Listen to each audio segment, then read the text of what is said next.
So just give me a couple of minutes here. I want to put the live streaming in the various groups, and for people who cannot come, they can follow it that way.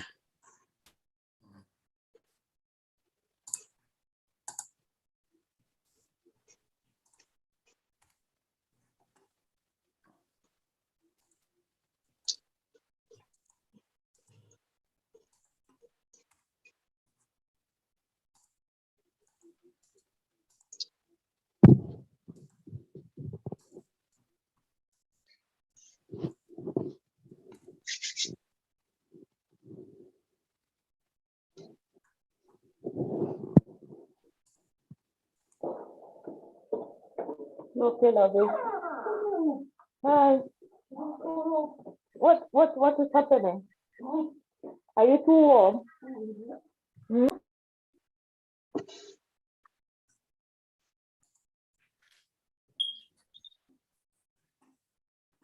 Okay, everybody, good morning and welcome to this amazing seminar. What I want to tell you all today is we want to get into some kind of a little bit of topics so that we can understand more how we go. So before I start, I want to give a little bit of introduction about myself. Okay, my name is Michael Ojong-Tambia. I live in Calgary, Alberta, Canada. I'm an engineer by profession. I'm a civil engineer. I'm a petroleum engineer. I have 21 years of experience working as an engineer in the various fields. I'm NICET certified level 4. NICET is the National Institute for the Certification of Engineering Technology in the United States. I have the highest level, which is level 4. I'm also NACE certified.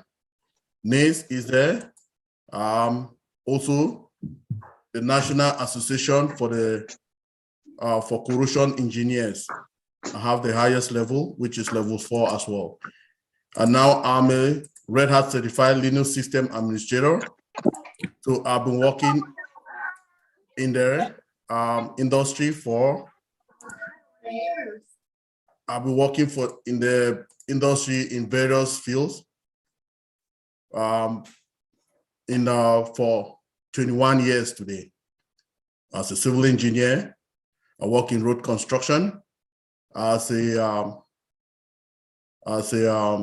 petroleum engineer, I work on the drilling rigs in the field. And as a Linux system admin, I'm a Red Hat certified Linux system admin. I work as a Linux system admin in some companies. So today, I will be talking about machine learning. I want us to know a little more about machine learning. Then from there, if we have some questions, we'll answer them. Then I will also show you some simple tricks for your computer. I will call it computer, I will call it your system, I will call it your laptop, I'll call it your desktop. It still bows down to the same thing, okay? So I'm happy for the people who are attending today. Thank you for coming. So let's go straight to the point and we'll start it here. Say it again. Okay.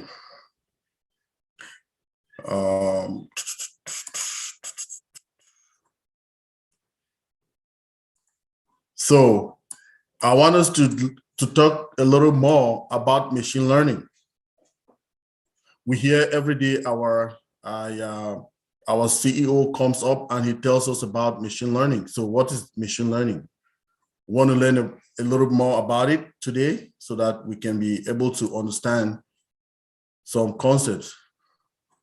Now, what is machine learning? Machine learning is a data analytics techniques that teaches it teaches the computer to do what comes naturally to humans and animals learn for experience. So it is that kind of, you're teaching the system or your computer to work or do things that human beings do, okay? That's machine learning. Now, 1 second, everybody. Now, machine learning algorithms use computational methods to learn information directly from the data without relying on predetermined equations as a model. So when you give that data that you have or that information that you have to your system, it starts functioning. It starts functioning. It's like it got a brain that interprets whatever action that it has to do when you give those information to the system. So the algorithms adaptively improve their performance as the number of samples available for learning increases.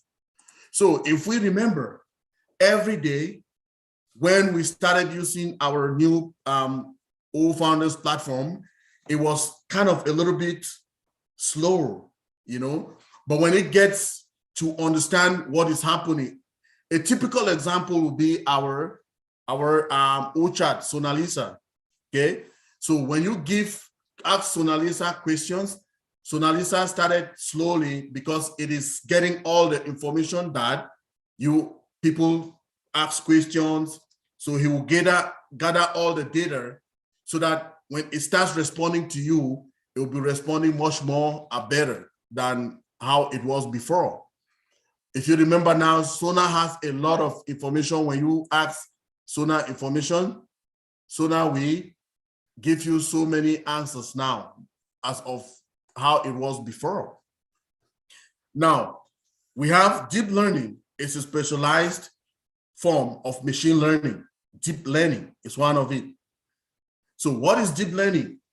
So deep learning is a machine learning technique that teaches computers to do what comes naturally to humans, learn by example. So deep learning is a key technology behind driverless cars, enabling them to recognize a stop sign or to distinguish pedestrians from a lamppost. So deep learning is that technology that is behind these driverless cars that they just produced some years ago. So it can detect stop signs. It can detect pedestrians crossings as well. That is deep learning. It is found in those cars that we use today, okay?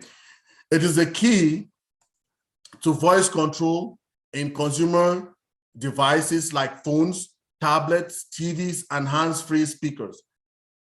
Deep learning is getting lots of attention lately, and for good reasons.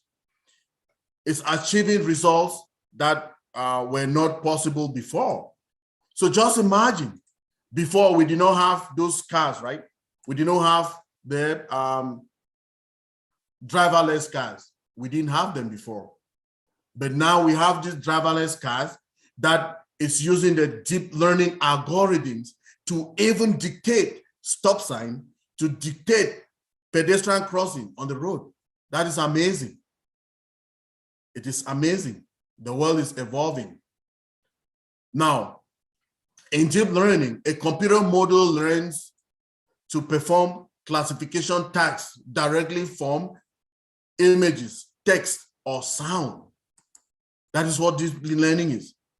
The computer model learns to perform classification tasks directly from images, text, or sound. Now, what again? It says deep learning models can achieve state-of-art or state-of-the-art accuracy, sometimes exceeding human level performance. Models are trained by using a large set of labeled data and neutral network architecture that contains many layers. So the reason we are ever getting deep into this topic of today, okay, is because we have machine learning in OnPassive. So we are getting a little more deep to understand how machine learning is impacting the world of today. And we have seen that as we go along, we'll understand more as we go along this presentation I'm giving to you today, everybody. Okay. Now, in deep learning, a computer model learns to perform classification tasks directly from images. I've done that already. Okay. So it says, why deep learning matters. Why does deep learning matters? Why? The reason we're even getting into deep learning. How? Why? Now, how does deep learning attain such impressive results? In a word, accuracy, deep learning achieves recognition accuracy at high level than ever before. Now, this helps consumers, electronics. So this helps consumer electronic meets user expectation, and it is crucial for safety critical application like driverless cars. That's why it is very crucial. So imagine that you have a driverless car that is driving, and it doesn't have this algorithm, which we are talking about deep learning, right? What will happen if the car is going, and let's say, okay, it reaches the stop sign and it is going across the cross sign, across the red light or whatever, the light, right? The signal light. It reaches and it is red, and it is just going across. If we did not have the algorithms of deep learning, just imagine the disaster. Or it just sees, it cannot detect when somebody is crossing the street. The person is coming. What do you think will happen? It will run across those people. So this is why we're talking about deep learning. We're talking about machine learning to understand how it really functions. Now, recent advances in deep learning have improved to the point where deep learning outperforms humans in some tasks, like classifying objects in images. Do you hear that? It even has algorithms that it can detect, right? It's almost more than humans, some tasks like to classify objects in images. Can you imagine? So now, while deep learning was first theorized in the 1980s, there are two main reasons it has only recently become useful. So it is telling us that deep learning was there in the 80s, but now it is more used, okay? Deep learning is more used now. So the first one is that deep learning requires large amount of labeled data. For example, driverless car development requires millions of images and thousands of hours of what? Video. So what this is telling us is that deep learning is good. But if we did not have this large amount of labeled data, okay, like the driverless cars could not be performing the way they are performing because it needs a lot of images and it needs a lot of the data that it can use for its function, okay? So the second reason is that deep learning requires substantial computing power. High performance GPUs have a parallel architecture that is efficient for deep learning. When combined with clusters of cloud computing, this enables the development teams to reduce training time for a deep learning network for weeks to hours or less. So this is still telling us that with deep learning, it has an advantage because the time put to execute a task is far less than if we were not using the deep learning in this computer age that we are, the 21st century. So, so examples of deep learning at work. Let's see some of the examples. What are they? 1 minute, everybody. Let me unmute just people in the waiting room. So deep learning applications are used in industries from automation from automated driving to medical devices. Now, automated driving. So automotive researchers are using deep learning to automatically detect objects such as stop signs and traffic lights. In addition, deep learning is used to detect pedestrians, which helps decrease accidents. So we want to go now a little more to see what these examples of where deep learning is being utilized. We're talking about automated driving or automated driving. So it is used there to detect the stoplights, to detect objects, and to detect pedestrian crossings or to detect pedestrians who are crossing the street. And this reduces a lot of accidents that were supposed to happen. Now, aerospace and defense, it is being used in the aerospace and defense industry as well. Aerospace is like the flights and things like that. And defense, we know, all of us know what defense is. So deep learning is used to identify objects from satellites and locate areas of interest and identifies safe or unsafe zones for troops. They use deep learning in defense. That's how you use them, to locate troops, to locate unsafe and safe zones for troops to be deployed. Now, in medical research, cancer researchers are using deep learning to automatically detect cancer cells.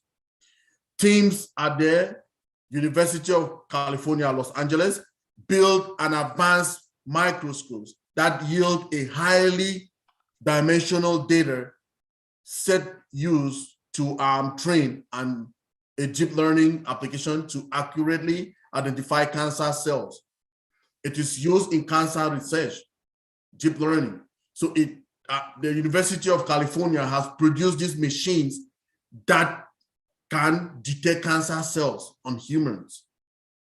So industrial automation, again, deep learning is helping to improve worker safety around heavy machinery by automatically detecting when people or objects are within an unsafe distance of machines.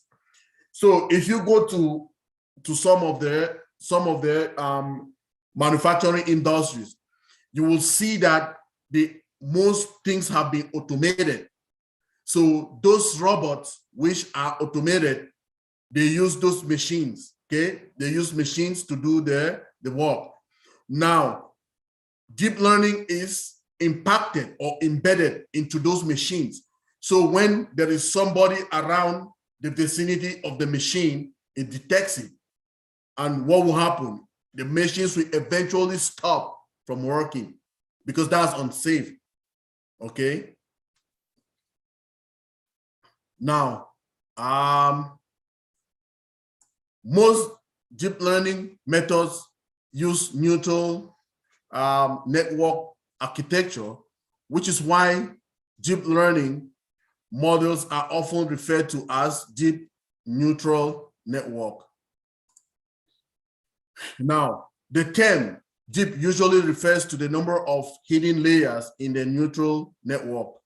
Traditional neural network only contains 2 to 3 hidden layers, while deep networks can have as many as 150.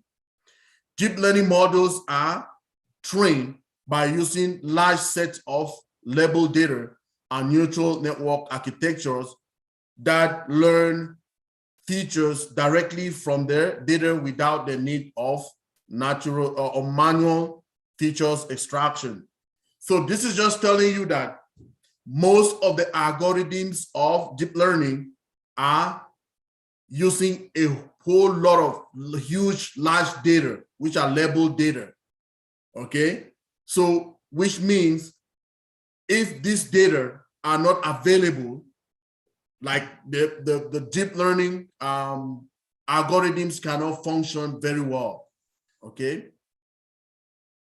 Now, we want to see the difference between machine learning and deep learning.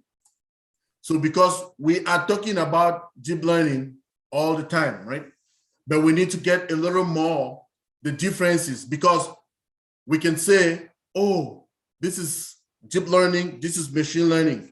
So if we get a little more of their differences, it can really help us in OnPassive to understand what all these things are, because we are dealing with machine learning, okay? So deep learning is a specialized form of machine learning. A machine learning workflow starts with relevant features being manually extracted from images. Okay, so the features are then used to create a model that categorizes the objects in their image. So when we are talking about deep learning, if you hear from what we'll be talking, we're talking about a lot of data, okay? We're talking about a lot of images. So it is about images, it's about data, okay? The combination of images and data, they use these algorithms to bring these features now that are being functioning in this kind of a way that we're talking about deep learning and machine learning. So now with a deep learning, in addition, deep learning performs end-to-end learning, okay? Where a network is given raw data and a task to perform, such as classification, and it learns how to do that automatically. That is how it is learned. Like I told you again, I'm bringing you back again now to understand how these things function. I told you about our OChat, which is Sonaliza, right? So when we started our new O-Founders platform, we had Sona there, right? If you remember, at that time, Sona was not responding very well because Sona did not have a lot of data. But Sona has been running now for over like 3 months, getting to 4 months, something. So most of the data now, that is, you go now to ask Sona some questions, he will respond to you faster. She will do that very faster than how it was before, because with the data that Sona has now, Sona can function properly because it has absorbed and it has so much data now that it can perform more than. So it is just to tell you that the machine learning is a process, okay? You get the data, you store it, then you produce it to people. So our Sona now has a lot of information and data in her that she can produce to us more rather than last time that we had it, okay? Now, another key difference is that deep learning algorithms scale with data, whereas shallow learning converges, okay? Shallow learning refers to machine learning method that plateau at a certain level of performance when you add more examples and training data to their network. A key advantage of deep learning network is that they often continue to improve as the size of the data increases. So this is just telling you what I just explained about Sonaliza. When it has more data, it will produce you more and it will perform more. So that is how deep learning and machine learning functions. Now, let's see what we're saying now. Why machine learning matters. Why does machine learning matters? Let's see break it down a little bit to see why machine learning really matters. So with the rise in big data, machine learning has become a key technique for solving problems in areas such as computational finance. So computational finance for credit score and algorithm trading. So computational finance and credit scoring and algorithmic trading. So if you remember, people who are in this Western world, if you want to get anything without you getting the money, if you don't have money, cash, what you do is, for instance, you want to buy a house, they want to get you credit. They want to get your credit score. And if your credit score is not above something like 700 or something, it will be very difficult for you to get that house. You will need to have a co-signer and things like that, surety and things like that. So they use this machine learning in determining this credit score. That is what we're trying to understand here. Now, image processing and computer vision. So for face recognition, motion detection, and object detection, let me tell you something. If you remember when our CEO came out on the day of the OSTAF, when they were launching OSTAF in Boston, he told us that we would definitely have a facial recognition portion in our OSTAF for the staff to sign on and sign off. So it is telling us here that we are using machine learning or deep learning right here for this purpose, okay, for facial recognition and motion detection. So this is something that we need to understand how we know that, okay, we know that deep learning, it is the functionality of deep learning that will be in this facial recognition app or the facial recognition section that we have in our OSTAF, okay, which will be for the purpose of signing on and signing off of employees, okay, clock in and clock out. Now, computational biology for tumor detection, drug recovery, and DNA sequencing. We also apply deep learning for that one. Energy production for price and load forecasting. Automotive, aerospace, and manufacturing for predictive maintenance.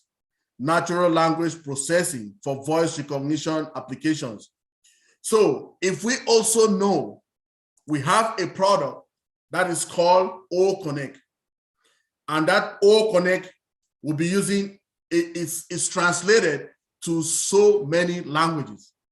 As of now, I don't know how many yet, but when OConnect will be launched, we will know exactly how many languages it has been translated into. Now, we have this natural language processor, which is one of the, how to put it again? It's one of the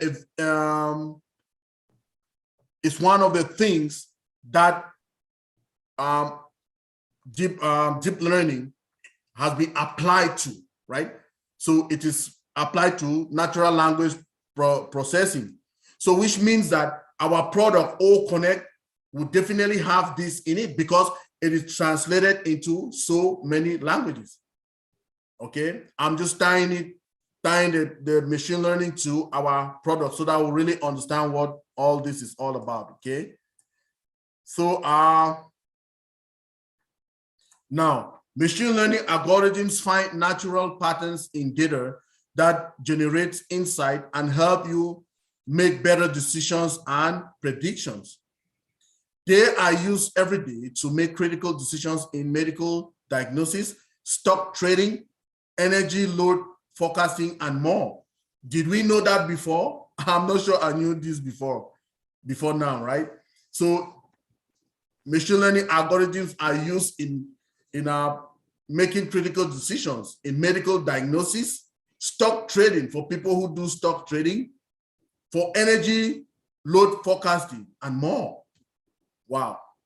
So for example, media sites rely on machine learning to sift through millions of options to give you the song or movie recommendations. Wow. Retailers use it to gain insight into their customer purchasing behavior.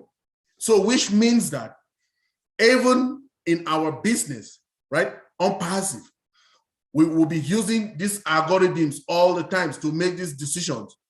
If we remember, we also have another product called O-Tracker. So O-Tracker, we have a lot of machine learning because O-Tracker will be that product that will help us, right, create these decisions, okay, these business decisions for us to know where we have those many clients coming to our website, right, our traffic. So it will determine where to funnel most of that traffic to where we will be having more people coming into our business. Now, machine learning uses two types of techniques.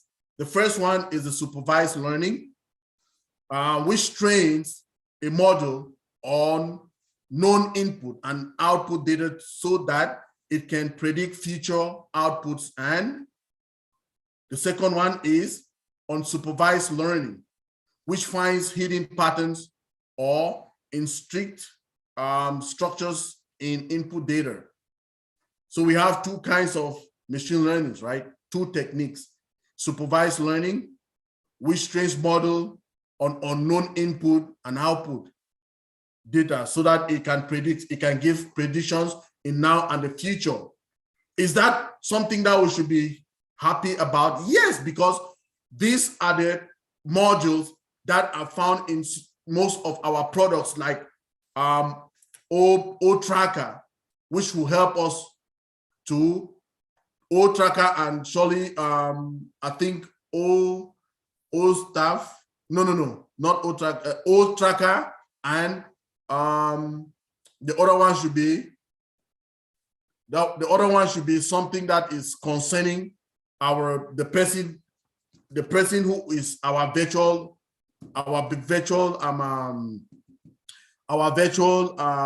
worker.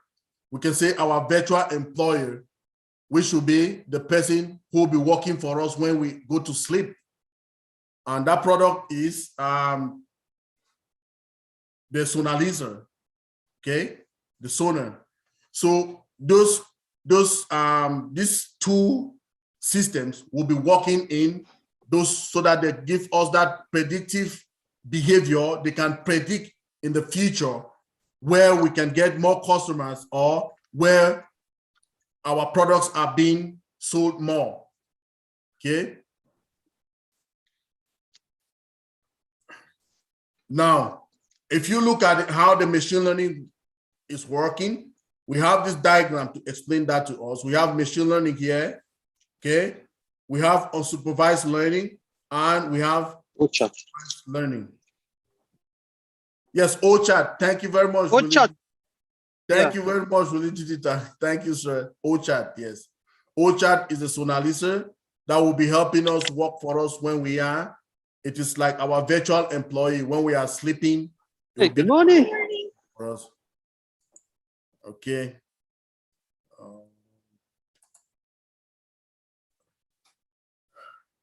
Thank you. So if you look at the unsupervised learning, it is group and interprets data based only on input data. That's unsupervised learning. Now, supervised learning develop predictive model based on both input and output data. Now, on unsupervised, we have clustering. Then supervised, we have classification and regression. Okay, the reason we are trying to get into this more is, like I said, most of our systems, okay, will be having all of this technology in them. So we just want to learn a little more to see how these things are affecting our own products in OnPassive. That's the basis and the reason for us to get this. So we want to see supervised learning a little bit, okay? So supervised machine learning builds a module that makes predictions based on evidence in a presence of uncertainty. A supervised learning algorithm takes a known set of input data and known responses to the data output and trains a module to generate reasonable predictions for the response to new data. Now, use supervised learning if you have known data for the output you are trying to predict. So that is where we can use supervised machine learning. Now, supervised learning uses classification and regression techniques to develop machine learning models. Now, what this classification technique is another technique that I want to talk about. So classification techniques predict discrete responses. For example, whether an email is genuine or spam, or whether a tumor is cancerous or benign. So what does this mean? If this example of classification technique can detect spams, remember when our CEO comes out and he wants to explain about mail to us, he told us that we will not be having spams. And if you go and you check on your mail, if you have been using it, you will definitely see that those spams are not there. Okay, but when we will launch to the world, that will be the same thing. So which means that if you look at what we are talking here about this classification technique, we will see that it is a classification technique method that our product, mail, has been embedded to use. Because that is what will predict discrete responses. For example, whether an email is genuine or spam. That's a technique. Like I say, when our CEO comes out, he explains to us the functionalities of our mail. This is what should be inside there. Okay. Now, classification models classify input data into categories. The first one, typical applications include medical imaging, speech recognition, and credit scoring. Use classification if your data can be tagged or categorized or separated into specific groups of classes. For example, applications for handwriting recognition use classification to recognize letters and numbers. Wow. So this is, if you look at it, okay, if we look at what we are trying to talk about machine learning today, okay, and if we look at the technology that we have in OnPassive, okay, we will see that to me that we have so many people who are in the IT field working now. So when you look at all these things, what we are talking about today, and you look at, you think, you reason what our CEO comes and explains to us every day, I'm just seeing it as if I'm the person working on the project. Because it is very clear when he comes and he explains these things to us. This is the same thing that we are reading here. So it means that I see myself like I'm one of the project owners of, I'm one of the tech guys in Hyderabad, because it is very clear. When you read at it, then he comes and explains to us, then we are coming out to read it. It is very clear because our technology in OnPassive is cutting edge. Okay, it's 21st century, is the finest technology that we can ever have. So when we take all what our CEO comes and explain to us, how our systems, the work, and our products, how they are embedded with all of these things, as get a clearer picture of what he's telling me now, or when he comes and tells us out there. Now, we have the other technique called the regression technique. So it predicts continuous responses, for example, change in temperature or fluctuations in power demand. Now, typical applications include electricity, load forecasting, and algorithms trading.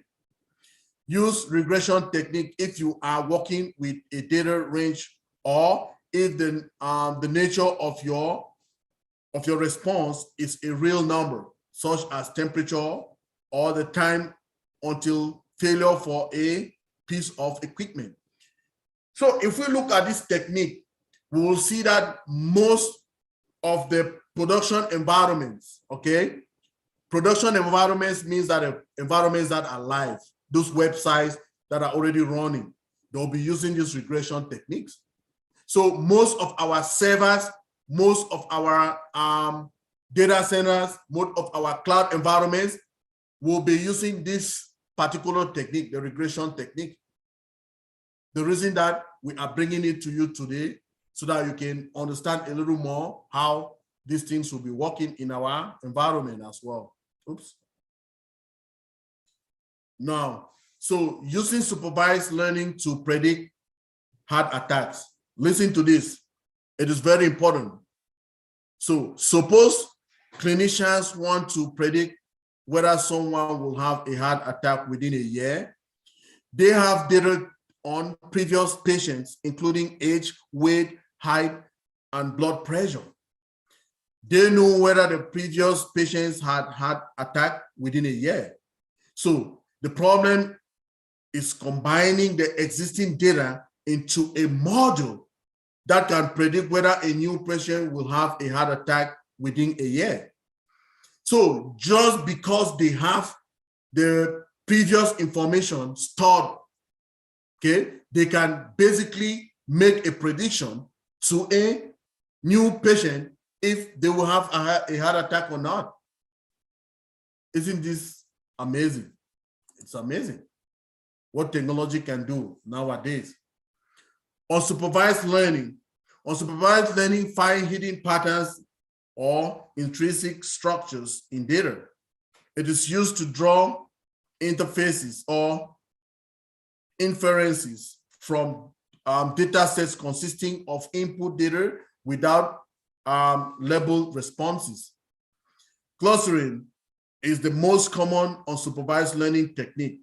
It is used for explanatory data analysis to find hidden patterns or grouping in data.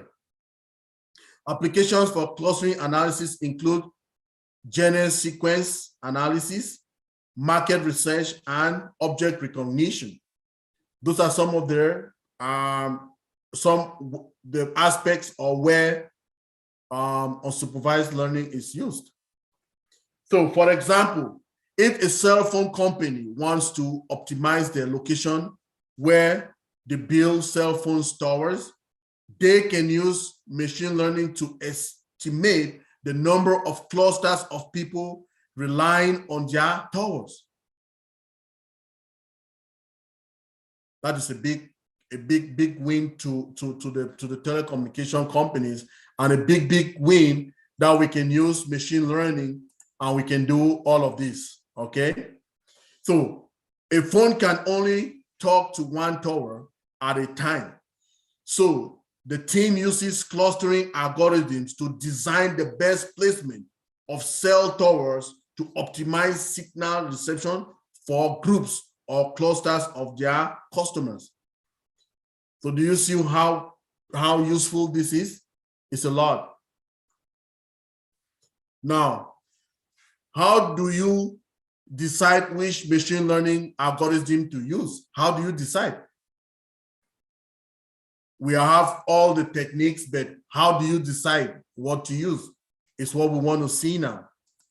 So choosing the right algorithm can seem overwhelming.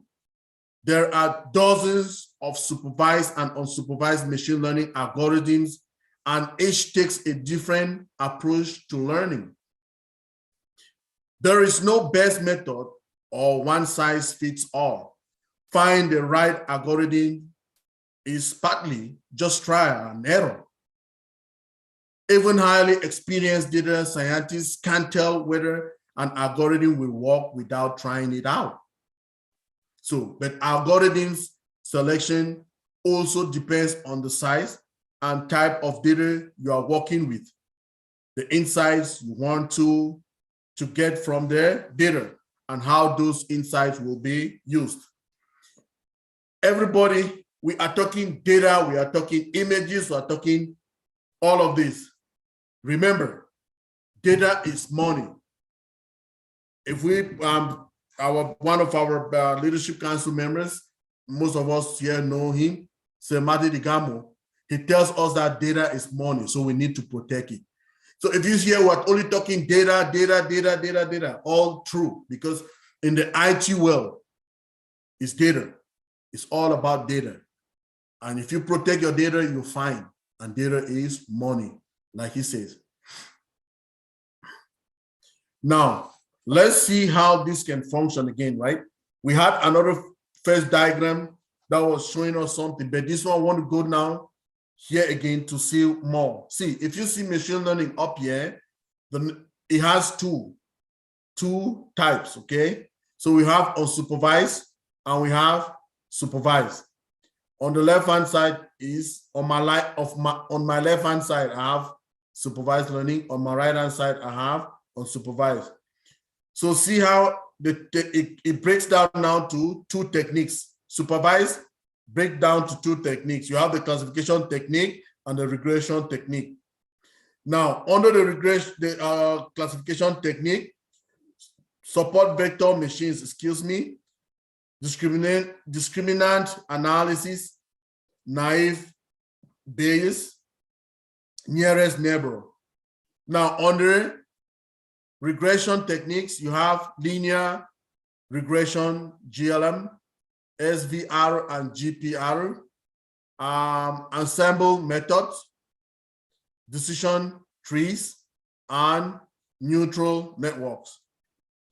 For unsupervised, you have clustering, K-means, K-modiads, fuzzy C-means. You have hierarchical, you have Gaussian mixture, you have neutral networks, hidden Markov method.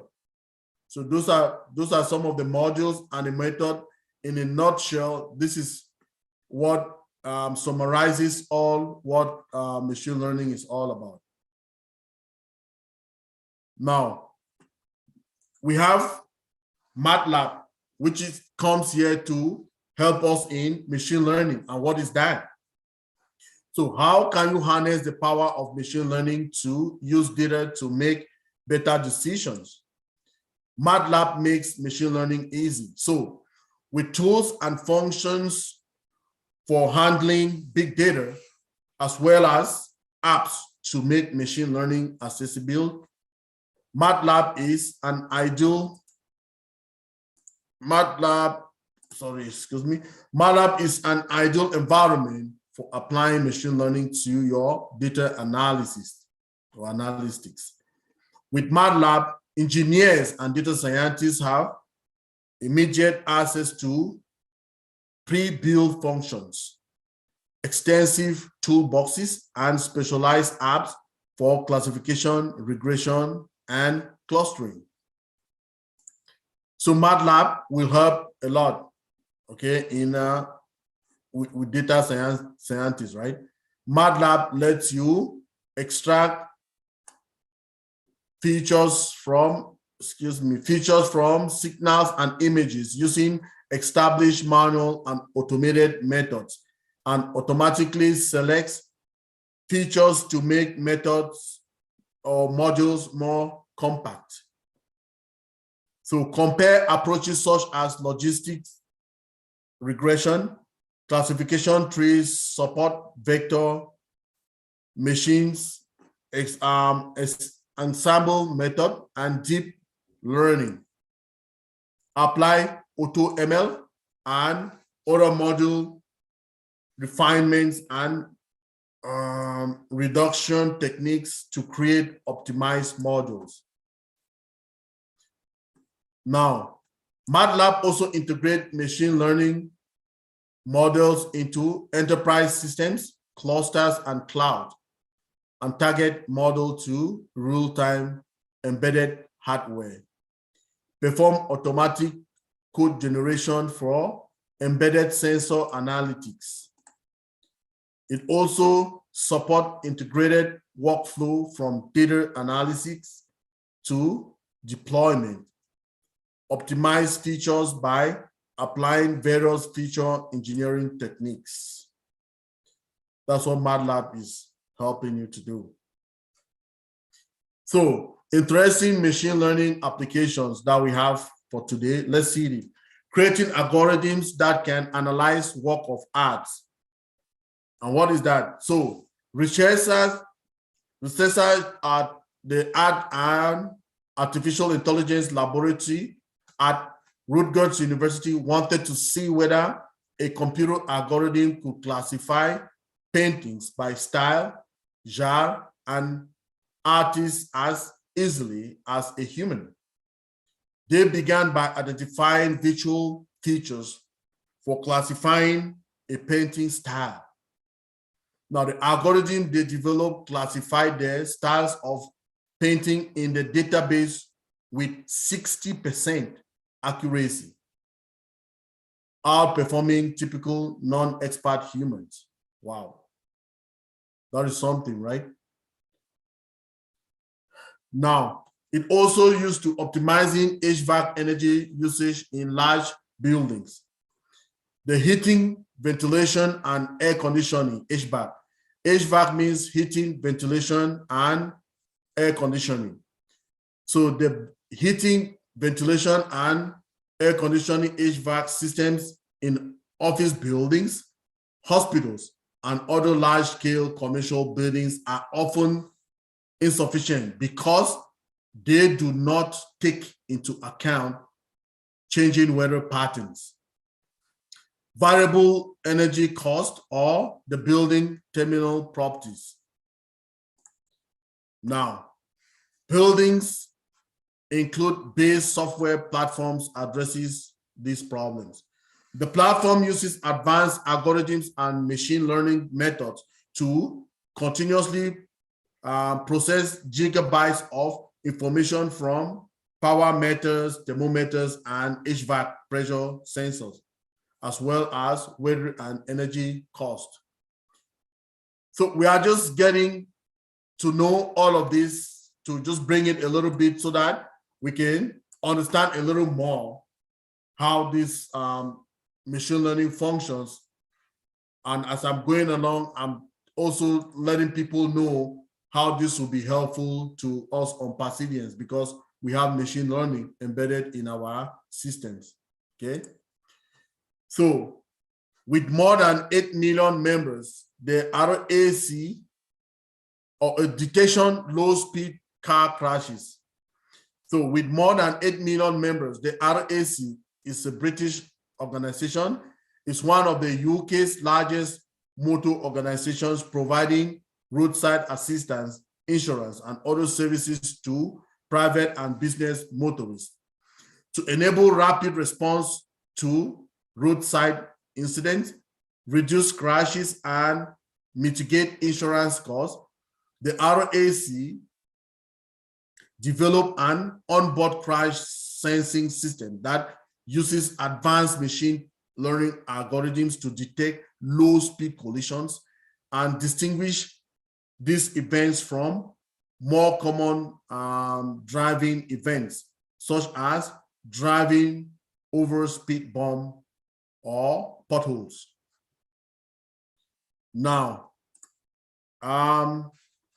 independent tests showed that the RAC system to be 92% accurate in detecting test crashes. Wow. Okay. That is something that you want to know more.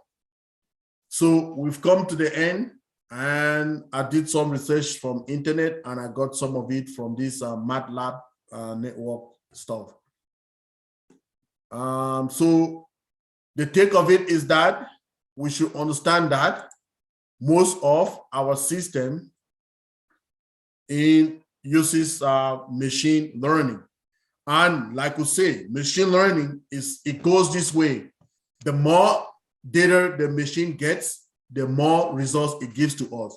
I gave us an example using our own sonar in OCHAD. So I am open now for questions. I just want to say welcome to so many of the people. I can see so many people here. Welcome, welcome everybody.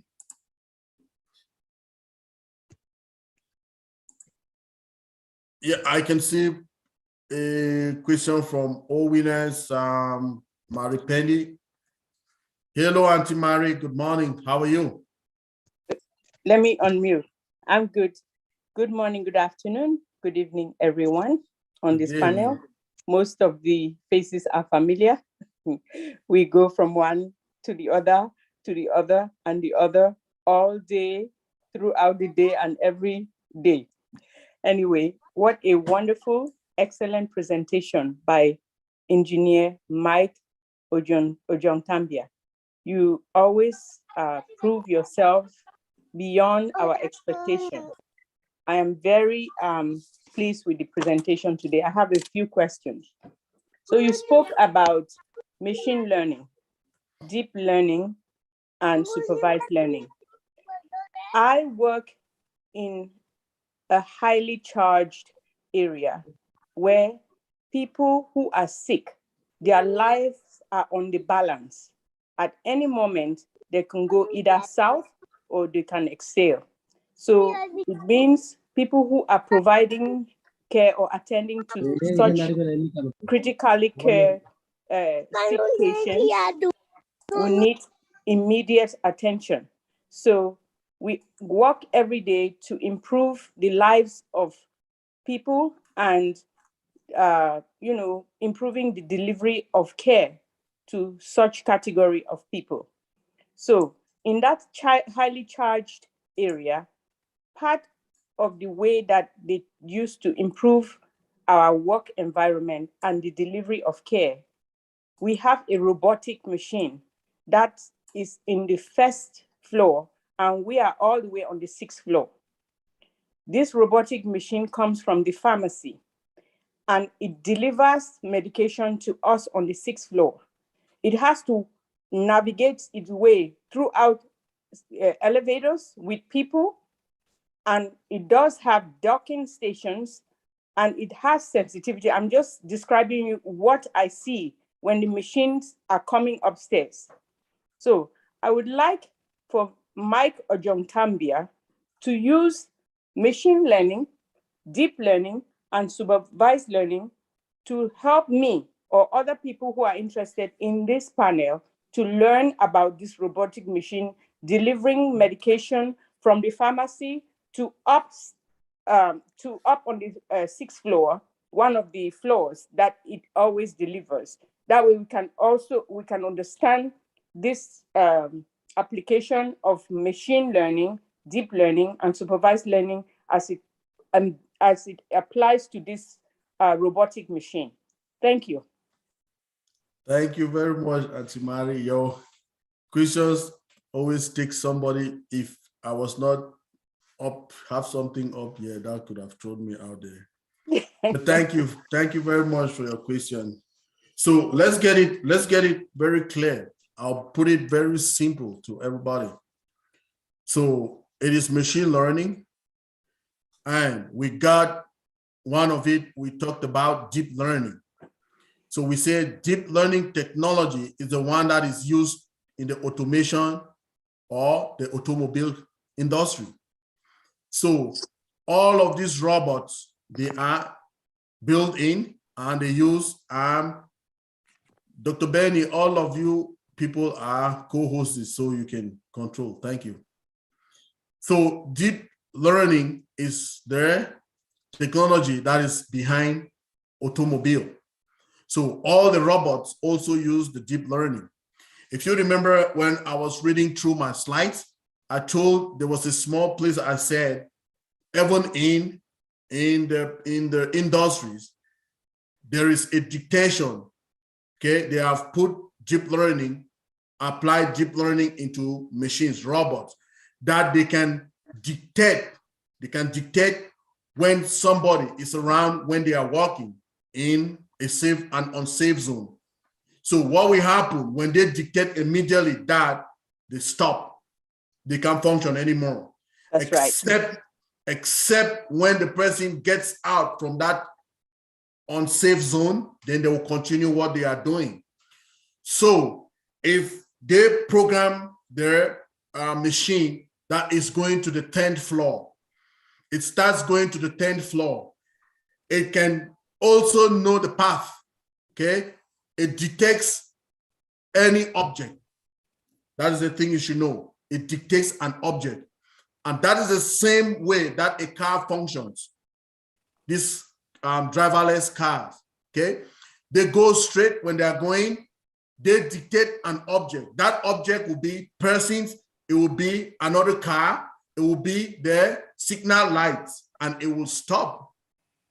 It will also dictate any object that is along the road. So when you program it that it should go to the 10th floor, these are just small scripts. They are scripts. You just write the scripts and you put it in the system and they will control them to go up there. Now, it is going. When it dictates any object, it stands. When it sees that it is clear of all the objects, it continues its journey until it goes to the 10th floor. It delivers what it wants to deliver. It starts coming down. That's how it was programmed. So as it is coming down, any object it meets again, it stands. It doesn't continue until it is clear of the object. Then it continues its journey right through to the end. I don't know if that makes any sense to you, Auntie Marie. It does, because Thank what you. you're saying is what I see. Yes. When, say, many times I've gotten to want to take the elevator and the robot is coming to deliver medication. When it senses a person, you hear it makes and stands. So you have to get out of the way or at a distance that is programmed for sensing a person or object. Once that way is cleared, it takes its route to where it has to go. Then when it gets to the elevator opens and it makes a noise to, an alarm to alert people of not being in the way. And then it comes right out of the elevator and then it rotates itself to sense the direction in which these medications have been programmed to deliver. Sometimes it doesn't come to our unit. Sometimes it goes to a different place. So whatever has been programmed, the machine takes that route and goes straight to the door of that unit. And at the door of that unit, not everybody is allowed to come in and out. Everything is, you have to have a proper identification. You and I have heard about babies being stolen, Yes. all those things. So you have to have some kind of a code to go into all the units, or somebody manually opens it to you if for some reason the technologies are down. So it goes down and then the double large door opens and it makes its alarm to get everybody out of the way. It goes right into the unit and it has a docking station. Once it docks in the station, the doors open and the drawers comes out. Now we are manual. We have to upload the drawers and take all our medications that we have asked. It closes and robot goes right back, go down all the way to the first floor and dock it is at the station until the next request. Thank you. Thank you very much, Auntie Marie. Thank you for the brilliant observation. Yeah. What we have now in technology does a lot of things. So what you need to know is just for you to, anywhere that you are, open your eyes and you will see a lot. If you were walking there and you were not taking note of what was happening, know your environment, you wouldn't have been able to explain that to me. One of my functions, like I say, I'm a petroleum engineer as well, and a radar certified Linux system admin. One of my duties was I was as a petroleum engineer. Like I say, I have over 21 years of working experience in the construction industry, in the petroleum industry, now in IT. So one of my functions was I was working on a drilling rig out here in Alberta in Canada. So one of my other duties was that I was a safety coordinator, okay? Remember, when we're doing drilling, there is a lot of safety measures. Because in 1 second, okay, if everything fails on that drilling rig, we don't want to say the word, but it's disastrous. We don't want to say the word, it's very disastrous. So there are some places that we can go, okay, on that particular rig, in some of the places in Alberta, okay? They are very swampy and things like that. So what we do is mostly robots, okay? We have robots, we have drones, we have things that we control to do. So all this technology, drones, robots, use machine learning. And the machine learning they use is deep learning, okay? It's deep learning. So we should know that in our day-to-day life, as things are evolving, this is the 21st century, and we have ONPASIF coming with its technology. Let me tell you something. I don't know if you people know. Our technology that they use in ONPASIF, okay, is like 5 years to come. This technology that ONPASIF uses now, we have researchers, we have people who are there to do the job as prescribed by our CEO, Serge Mufare. So this technology that ONPASIF uses now is 5 years to come technology. Most of the technology now is not used by any other people. Most other people now, they want to implement a lot of things in their systems to function with AI. And that we call reverse engineering, okay? In engineering, we call it reverse engineering. Most people want to bring up what we call AI to implement in their systems. It is called reverse engineering. But it cannot be the same like ONPASIF. We start our own from scratch, okay? We're building everything from scratch, from the bottom up, going up.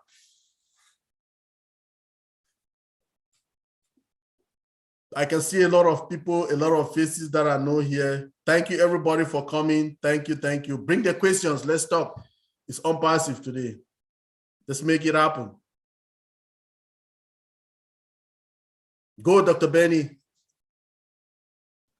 I don't have a question, but I believe maybe I have something addition to say something. Hopefully, it pertains to the artificial intelligence, as well as you gave us an example for the classification technique of artificial intelligence. But by the way, I will say, should I say magnificent presentation, because I know that you went and did your research. I keep advising people that research matters a lot.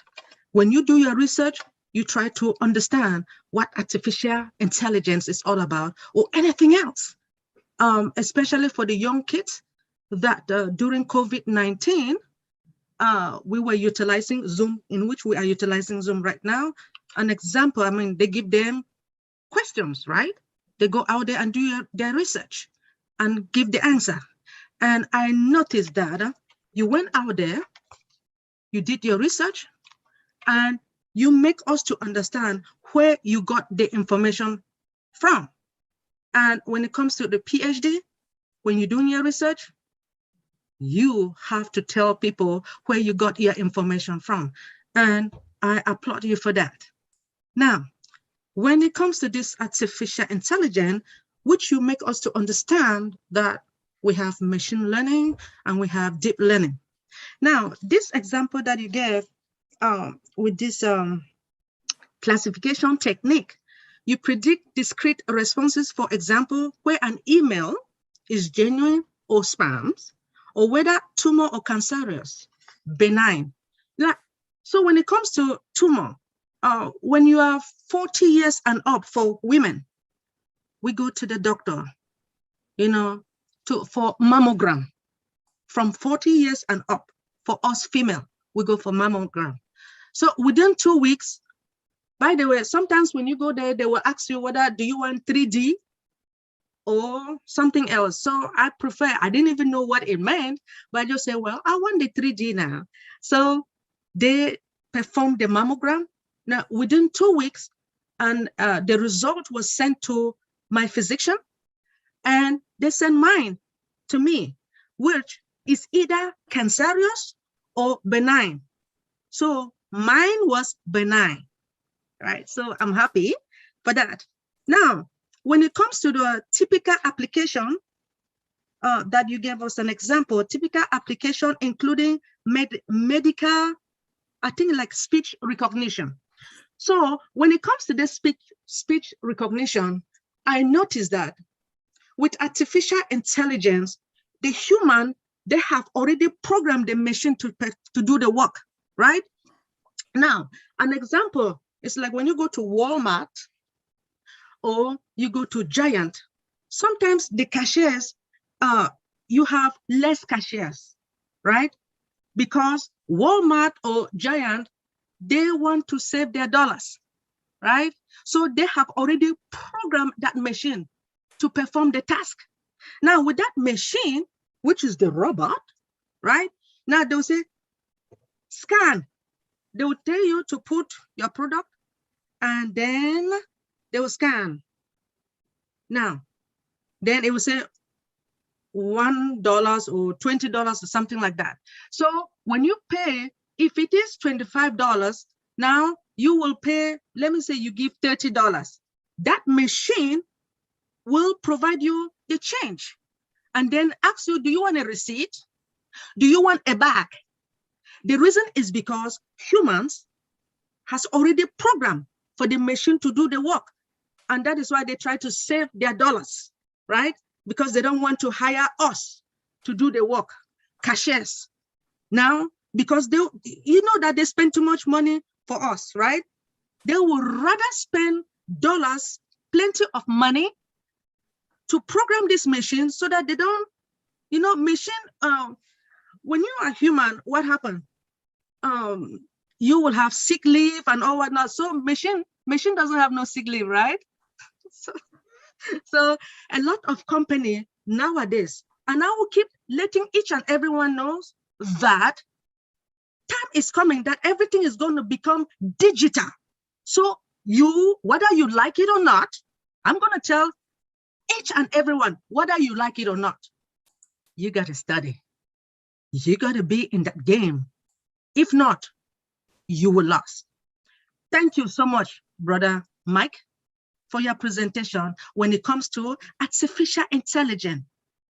I will stop from now. Thank you very much, Dr. Benny, for that intervention. You are something else. I didn't even know that you were writing when I was doing the presentation. That's awesome. I just want to recognize one of our leadership council member, Dr. Bill Williams. Thank you very much, Dr. Bill, for being here with us. I know you always follow me wherever I go. Thank you very much, sir. If you can tell us something, I don't know, we will appreciate you, sir. Dr. Bill? Hello, Engineer Mike. Yes, sir. I am fixing to jump on a safari here in Disneyland, Disney World down in Florida. So, you know, I came down to Orlando and I thought maybe Ash would be here by now, but no, he's still up north. But hey, I've been listening to your machine learning talk today. I don't know if you can hear me because there's a lot of noise here at the park. No, we're hearing you, Doc. We can hear you, Yeah. Dr. Bill. I was telling my friends, I got my family here at the park. Machine learning is being used in my profession. You've all heard of Invisalign, right? Yes, sir. Invisalign is made with 3D printing, and artificial intelligence and machine learning are enabling it to learn how to do better. And so since I started using it 15, 20 years ago, it is doubled and tripled in its efficiency and effectiveness because of machine learning. And we are learning how to move teeth twice as fast. Wow. And as far as utility, it used to take a dentist 2 or 3 years of extra training to do orthodontics. Now with Invisalign and 3D printing and machine learning, any dentist that graduates dental school can go right into treating orthodontics. So that's bringing the treatment to the masses. It's bringing the cost way down, and it's benefiting the world quite a bit. In the last 15, 20 years, we cut the cost of orthodontics in half. And I think that's the way it's going to be in all of industry when you apply 3D printing, like we learned yesterday from Ash. That was quite an exciting time he spent talking about 3D printing yesterday, right? Yes, sir. And right now, the Invisalign is printed individually with a 3D printer. And it's changed the way doctors practice dentistry. It opened up the door to thousands of people getting braces without actually braces.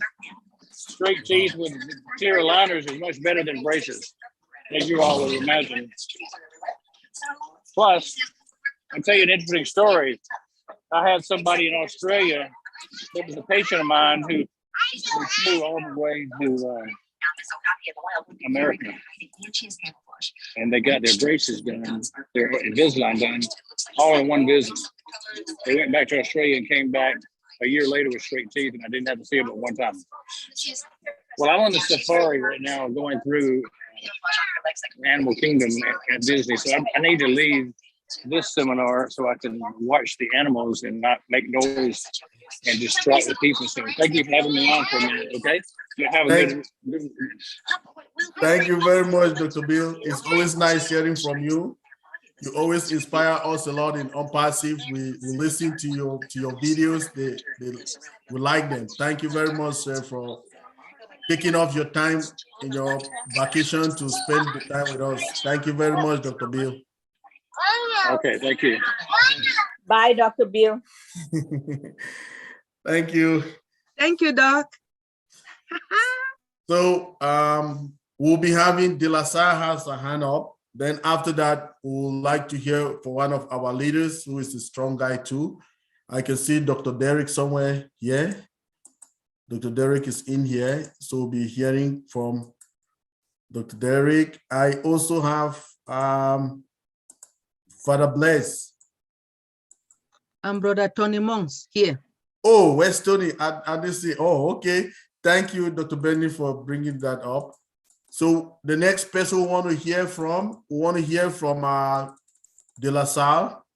Then after De La Salle, we'll hear from our brother, Dr. Derek.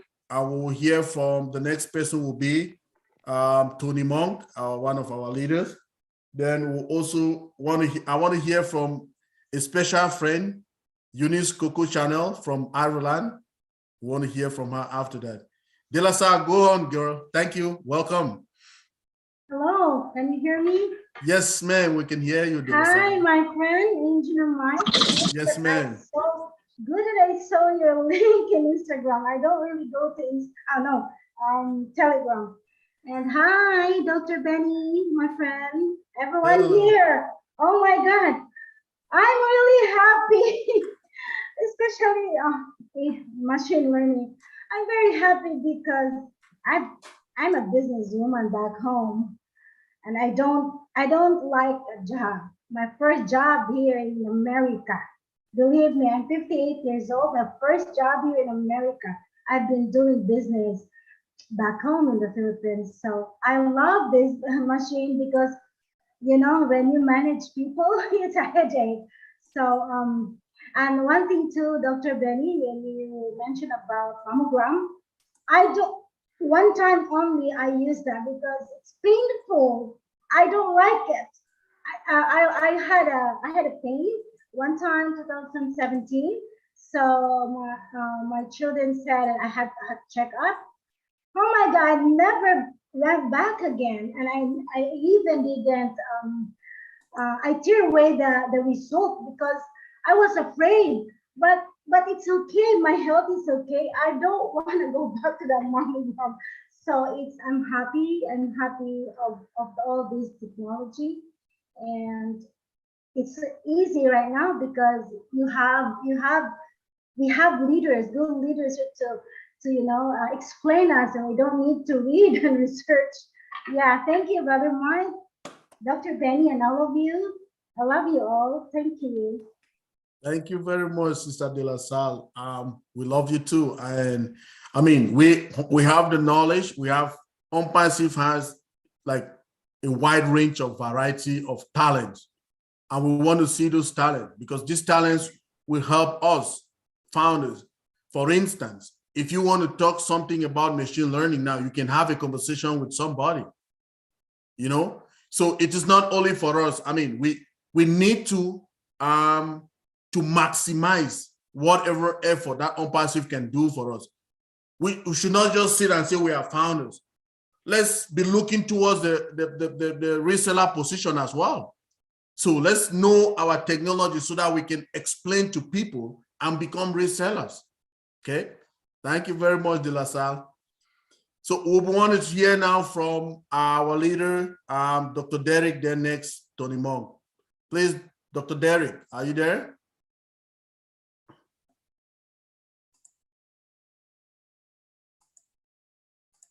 Okay, seems as if he's busy. Aye. Oh, Oh, mercy. okay. Hey. Peace, blessings, and enough love to everyone. Thank you, Really bro. appreciate it.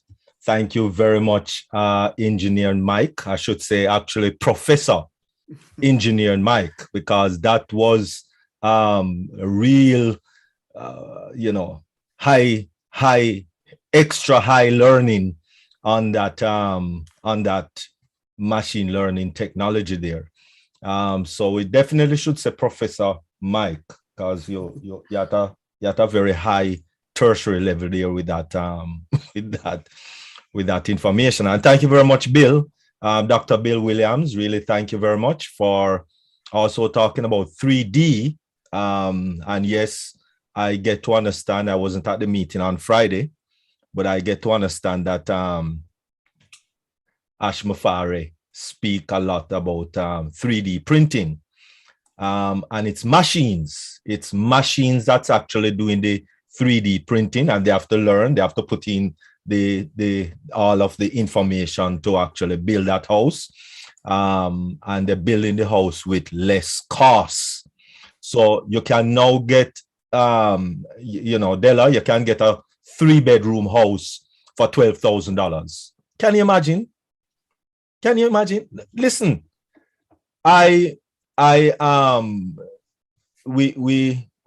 we look at one from a company. I don't remember what the company name right now off the top of my head, but the company made a 600 square feet house because they want to kind of build for the homeless. So it's just a quick homeless house, people who are already homeless. So it's a 1-bedroom, 600 square feet, and it was $4,000. Now, we'll get a house for $4,000. That's kind of impossible. But that is where how cost effective 3D printing is. And I was looking at a few presentations last night in respective to where 3D printing are concerned. And if I could just share this quickly, I think it's about 3 minutes. It's about 3 minutes on 3D printing. If you could just allow me to. And okay. With a price guide of 2.5 to 2.7 million for this 3-bedroom home, eventually selling $1 million over reserve. Done, sold to you. Price of houses skyrocketing out of control and putting a new home out of reach of most people. Sold at auction for $2,740,000. Companies have been trying to come up with cheaper solutions in the hope of overcoming the affordable housing crisis, such as small kit homes and shipping container homes. But one company by the name of SQ4D has designed an industrial-sized 3D printer to print a full-size house on location out of concrete.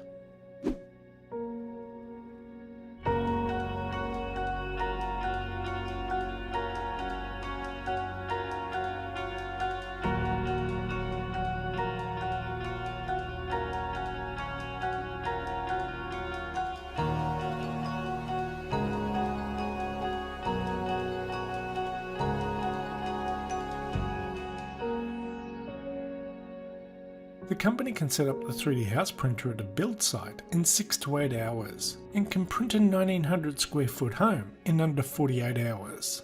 The printer lays concrete layer by layer, creating the foundation and the interior and exterior walls of the house.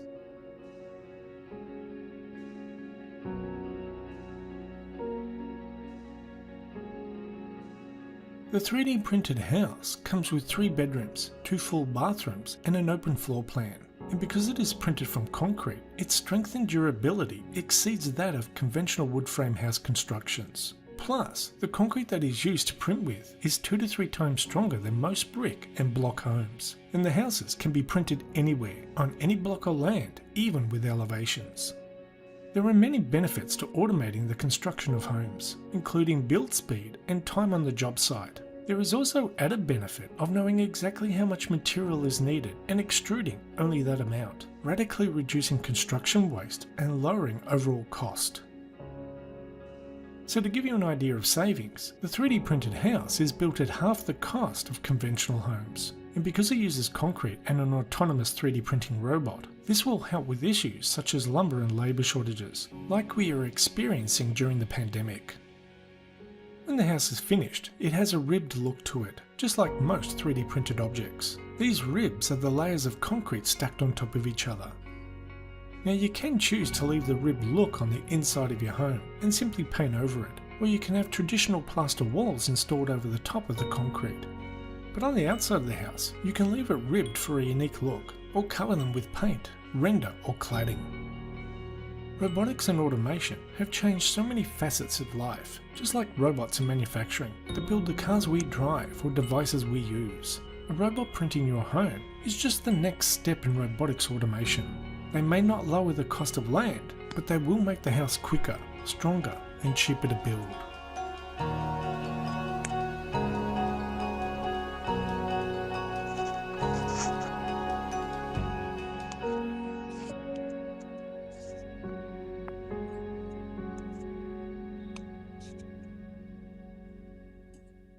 Wonderful. Thank you very much for Excellent. that. Wow.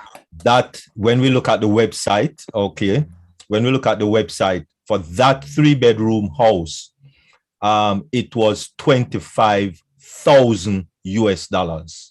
3-bedroom, open floor concept and everything. 25,000, not 200 and plus thousand. Awesome. That's the cost for a house now, or 100 and something thousand for a 3-bedroom US now. No, we're talking about 25,000-30,000 US for that 3-bedroom house. And it was fabulous.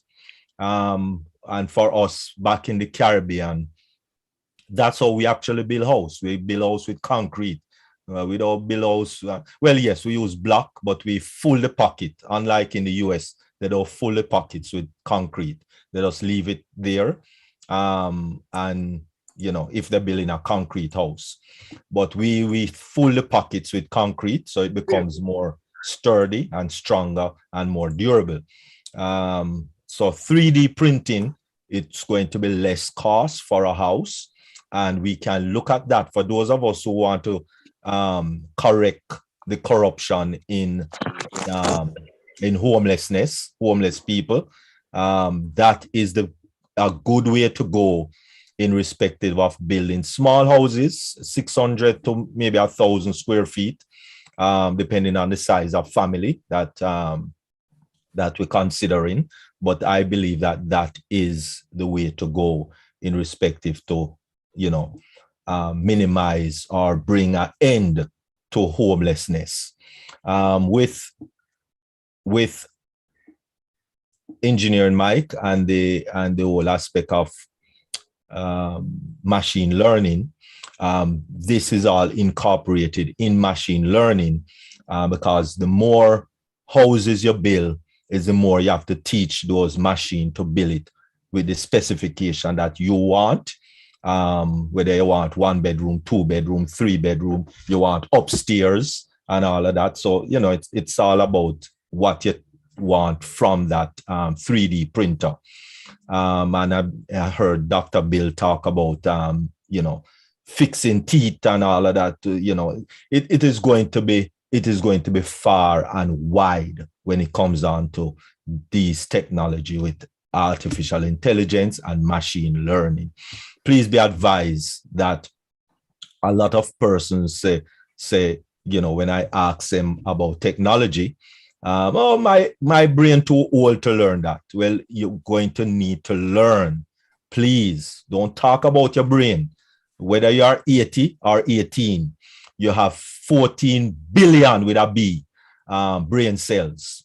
It's just what you do with them at whatever age you want to do with them. And with technology, you're going to need to learn it. Unfortunately, or fortunately, you're going to need to learn it. Not just the other day, when people in the US, when we talk about Easy Pass, let us use a simple thing as Easy Pass. Easy Pass, everybody, you know, feel happy and good about Easy Pass. But New York alone in the United States of America, New York alone, 1,500 people lose their job because of Easy Pass, because we don't need all of those people sitting at the booth and asking for water break and bathroom break and this break and that break. No, Easy Pass, bam, 1,500 people alone in New York alone. So, you know, with the rest of the world, a lot of people lost their job just because of Easy Pass. So people, we are forced to learn about technology. Please don't be, you know, be left behind. Thank you very much. Really appreciate it, Mike. In a few minutes, I'm going to jump off to go on Marina's webinar. So thank you very much. Really appreciate it. Thank you very much, Professor Engineer Mike. Thank you very much, Dr. Derek. I like the way you put it out there. I mean, in a standpoint, this is our own platform, is for unpassivants. When we try to know about the concepts that we have there, we try to know about everything that is going on in our environment. It makes us much more conscious about what we are about to see. It is a dream come true. It is a journey that will be in this journey for a long while. So our fruits are coming. So thank you very much, Dr. Derek. Before I come to you, Auntie Marie and De La Salle, please let's get Dr. Derek, let's get Tony Monk, one of our leaders, to talk to us. Then we come back to you. Thank you very much. Mr. Tony Monk, come on down, please, if you are still here. I'm raising my hands because he is messaging me. He's a good friend of mine. He said that he's out and his internet is not functioning. Okay. Okay. Thank you, De La Salle. No worries. So you have anything to say again, or that's all you wanted to tell us? That's the only one. He messaged me that he's out to respect you. Yeah. Okay. Thank you very much. Thank so, you. Auntie Marie, go ahead. Then Sister Eunice Coco Chanel from Ireland, we're waiting to hear from you too. Auntie Marie, go, please. I just wanted to catch Dr. Derek in his presentation to find out if he has more information about these companies and where in the world are they practicing, so that we can all have these resources available at our... They are in the United States. We'll get to that when we're ready. Don't be worried. And that's it. Thank you. We got you sorted, Auntie Marie. Yes, these companies are all over the place. They are in the Caribbean. They are in Germany. They are in United States. They are all over. this particular company that that made this one, the name of the company is, give me a minute here. With a price guide of 2.5 to 2.7 million It's for the home, eventually selling QR20, I think. with the price Okay. Are they in Africa? Are these companies practicing in Africa? Yes, you have companies in Africa. Actually, they practice everywhere, you know. Okay. Is because they put in the cost to ship the 3D printer. Okay. SQ4D is the name of Okay. one company. Well, the company that that I showed the video, the name of that company is SQ4D. 4D. Okay. Yes. Thank you very much, Dr. Derek. Thank you for your Thank you. information. Thank you so much. Okay. Today I wanted to show something else. Let's learn something a little bit, something different before we come to hear again for our audiences. Okay. We'll hear from some of our leaders. Now, what I want to show you is how to get like a basic diagnostics on your system. I will call it system, I will call it laptop, I will call it desktop. I'm referring to the same thing, it's your computer. Now, if everybody is seeing my screen, I want to show you something. I am going to, if you have a laptop, if you see where I have circled, if you look at it, you will see some 4 blocks or 4 squares.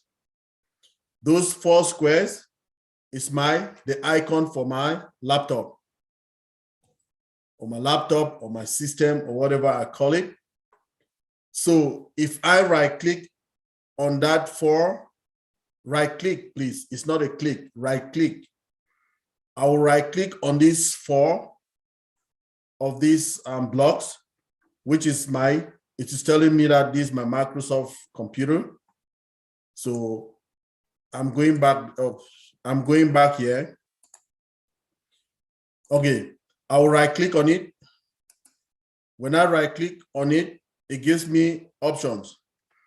These are so many options. It says apps, features, mobility center, power options, event viewer, system, device manager, network connections, disk management, computer management, Windows terminal, admin, task manager, settings, or file explorer, search, run. Now, excuse me, I want us to be on the one that says task manager. When I click on my task manager, it opens. Now, I want to maximize it. I'll maximize it. Okay, if you look at what I'm looking on my board, you will see that I have something displayed here. What do I have displayed? You have something. It says on my left-hand side, it starts with processes. It says processes. The next one, it says performance. The next one, it says app history. Right. Okay. So The next one, it says startup, users, details, services. Dr. Benny, please, can you take care of that for me? Thank you. Or Dr. Derek, thank you. So if you look at all of this, it is telling you what processes are running on your environment. This can make you which ones are eating up more of your resources, so you can stop some of them so that you can have space in your environment. So this is the lesson for today that we can learn, all of us.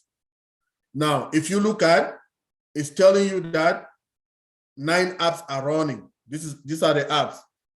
There is one that says Canon is 32 bytes, and it tells you that the CPU is taking a 0%. The memory is sorry, the CPU, if you see this is showing you the activity of your system in real time, okay? The activity of your laptop or your system in real time. This is what it's showing. So it says CPU is 28%, it is increasing. If you look at the figures, they are not stagnant, they are increasing. So it will tell you which, if you look at it, there is one, Zoom is very high. So we have a program called Zoom, which is very high, which is what we are using now.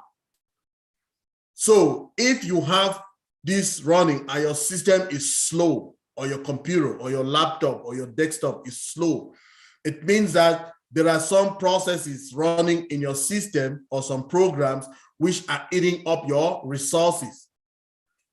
Now, how do you solve that? Is to kill those processes. How do you kill them? It's just to power them off. You just go there and you turn them off. The ones that are very high. But if you look at the power usage for my Zoom, it says that it's very high. Okay, then the next spot say power usage trace, it says it is low. The power usage trend says it is low. Now, but if you look at it, it's telling you that if you look at it, it's in real time, right? It's showing you in real time. This is the Zoom I'm talking about, and this is the output. Now, but we cannot stop this Zoom process now because it is what we are using for this webinar. So we cannot stop it, okay? So this is just to tell you that this is how to diagnose if your system is low on memory or it is slow. If you're working, then your system is slowing. This is what you will do. Remember again, is to go to this where you have these 4 blocks. That is telling you that you are using a Microsoft system. I've never tried it on a Mac system because I don't use Mac, please. So for my job, what I use is Windows. So this is a Windows, this is a Microsoft Windows. This is a Windows. These 4 blocks are indicating that my system is a Windows, okay? That's the symbol for Windows, these 4 blocks.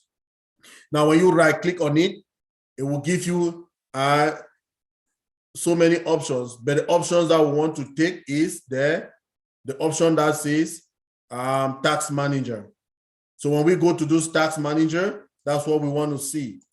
We will see that some processes are running when your system is not performing well. That's what you will do. Okay, everybody?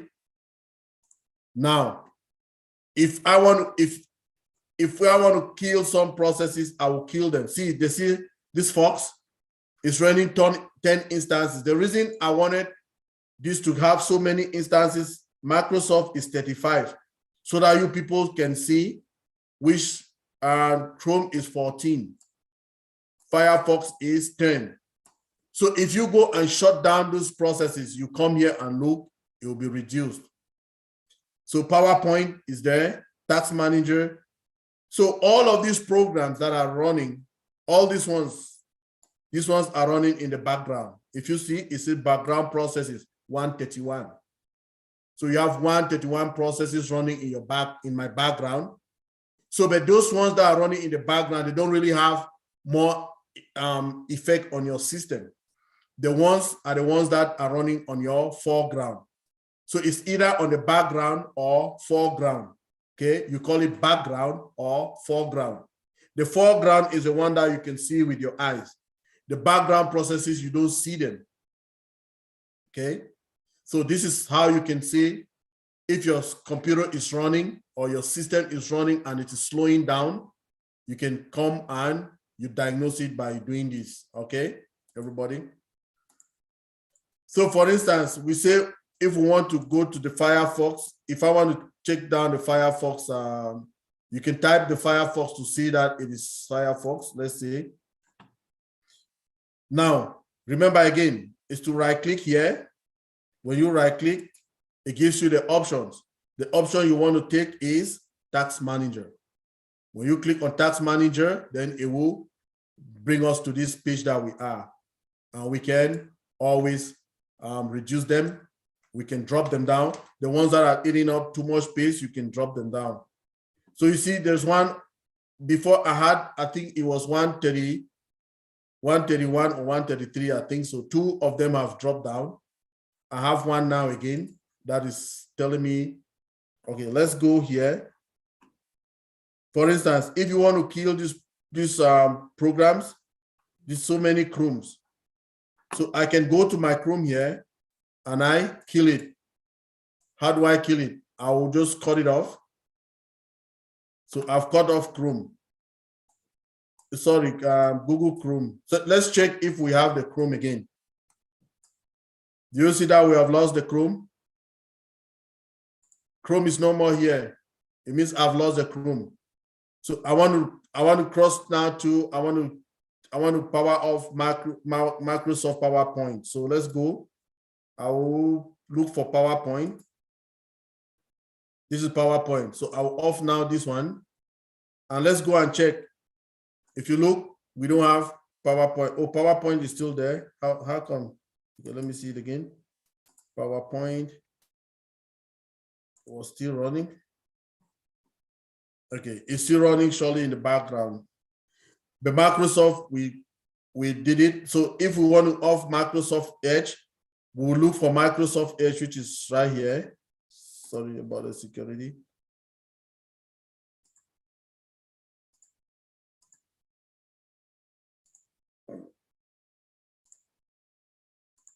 Oh no, cancel. I don't want to connect to nowhere. Okay, so that is that. If we go and delete Edge as well, it will stop it. I will not see it here again. So any process that you think that is taking enough of space and you don't really need it, you can power it off. Okay, that's what I wanted to show us for today. Next week, we'll continue with other things. So can we hear now for our, I would like to ask you to assist me. Okay. So anybody, I see people want to ask some questions. So if you go to the chat, you will see my number there.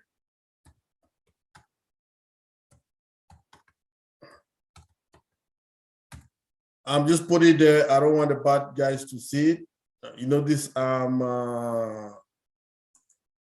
showing. I've put my number on the chat. I'm broadcasting this on YouTube, so I don't want people to see my number. So my number is there for people who are asking me some questions there. Sister Eunice, can we hear from you now?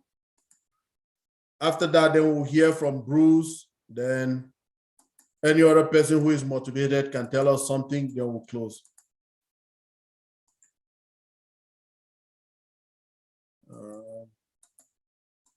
Is Sister Eunice there? No? Okay. We can hear, I have one of my sisters from in Calgary, Alberta here, Onaka. Onaka, one of our leaders. Are you there? Yes? Who is that, please? Yeah, Eunice is here. Oh, okay. Yeah, hello. I just want to say hello to everyone. And a very big thank you to you, Engineer Mike. Thanks for the lovely presentation. We learned a lot from all what you said. And also a big thank you to all the people that took their time to be here. I'm sorry that I can't put my camera because I am at work. And just wanted to say thank you to everyone, and especially a big thank you to you, Engineer Mike. Thank you very much, Sister Eunice. Our old Coco Chanel from Ireland. Yeah, you see this beautiful woman? She's called Onaka. We are waiting for you, Onaka. Tell us something, sister. Go ahead. Oh, Lord. Thank you. Thank you, my neighbor here. Okay. Thank you, Mike.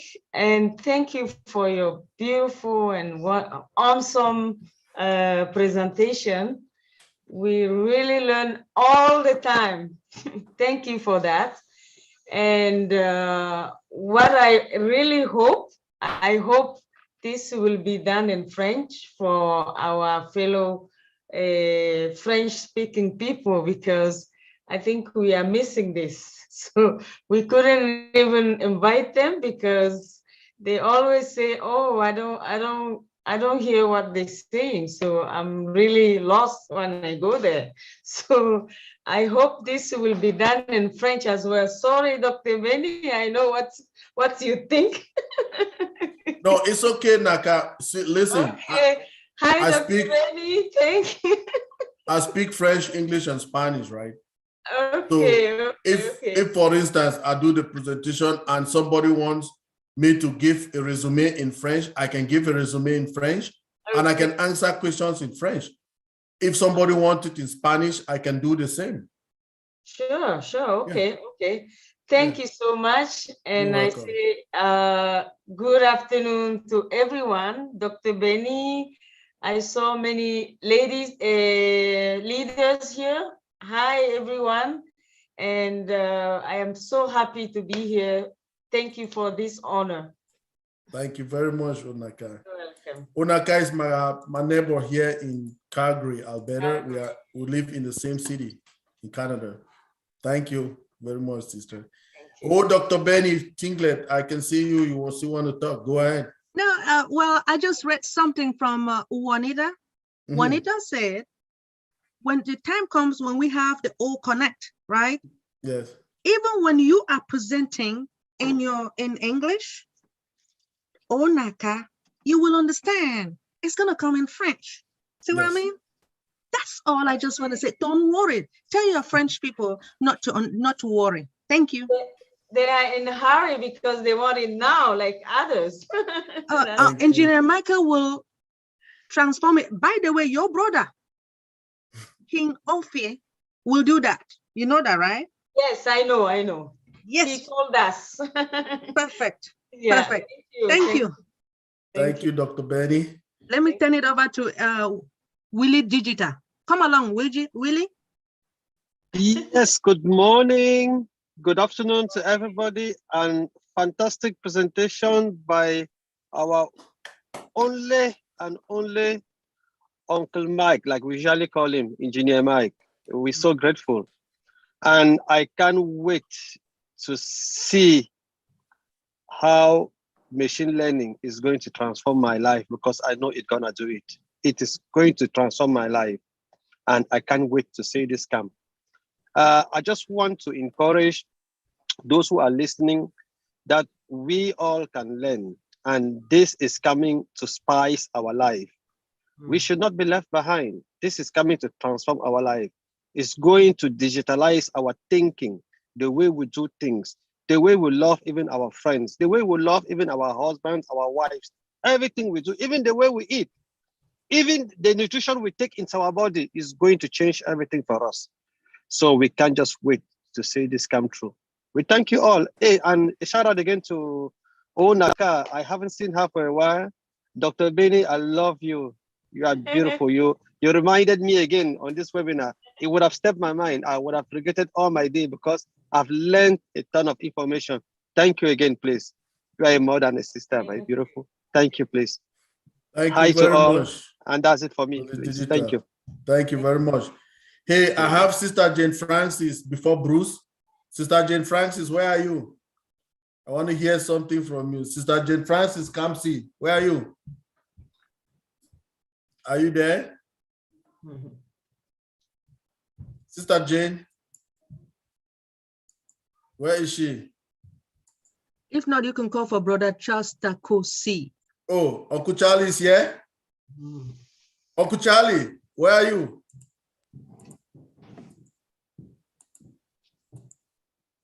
Uncle Charlie, we want to hear from you. Where are you? I'm here, Mike. How you doing? Good, big bro. Hi, everybody. Benny. How are you? Willie. I am on passive. And the whole Owen House gang. We are on passive. Oh, good, Charlie. Fantastic, my brother. You bet. I've just been sitting here absorbing everything. Michael is doing his thing, and we're all very fortunate. And the whole unpassive fever, it's no different here with me. And like a lot of people have said a lot of wonderful things that, you know, speaks to the sentiments that I have about On Passage. And we're in a good place, like I always say, and we're unique, we're special, and we're pioneers. You know, we're going to leave a legacy that would transcend us. It would live forever. The difference that we're going to make once everything comes to fruition, the difference that we're going to make in not just our lives, but the people we love and the people we don't know, is going to be profound.